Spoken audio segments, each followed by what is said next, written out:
In this video, I want to answer the question, what is Project Handover?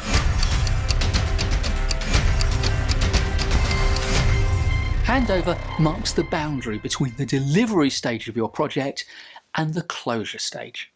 It's the point at which, notionally, we complete all of the products or deliverables of our project and we hand them over from the project team to the operational team, from the project itself to the new beneficial owner, the assets, the services, the products or the processes that we've created.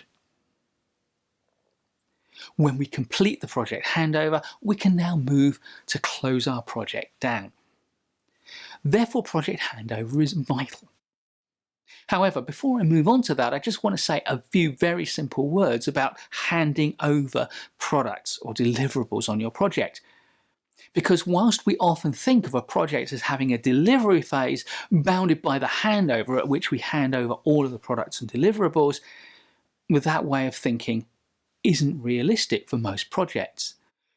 For most projects, we are incrementally handing over elements of our deliverables or product set throughout the delivery stage.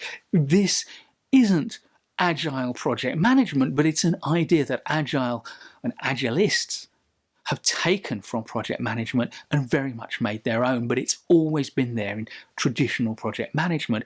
And therefore, the handover point of a project really just marks the last handover and the completion of the delivery.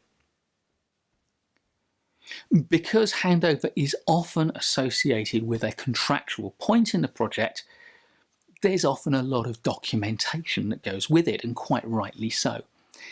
And the first and perhaps key piece of documentation is acceptance. Acceptance by the new beneficial owner of the deliverables from the project manager. This is often the trigger, therefore, for any contractual payments.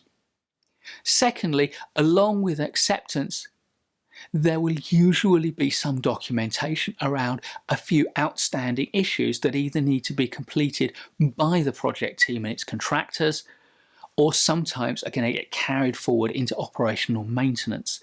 This is sometimes known as a snagging list.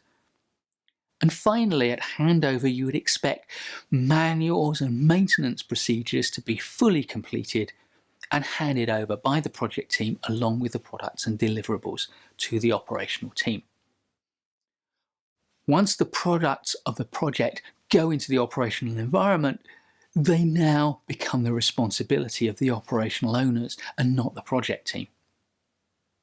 Consequently, as a project manager, once you move past handover, it's time to start thinking about closing your project down in an orderly way.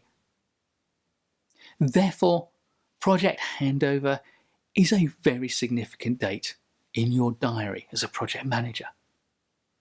Sometimes it's also marked in IT projects by a go-live, a point at which new technology becomes the live technology and is used by the organisation that has commissioned it. But whatever the nature of your handover, please do mark it. It's not the end of your project. You're not celebrating the completion of your project because you still have to close it down. But do mark handover to let your team know that they've hit one of their most important milestones.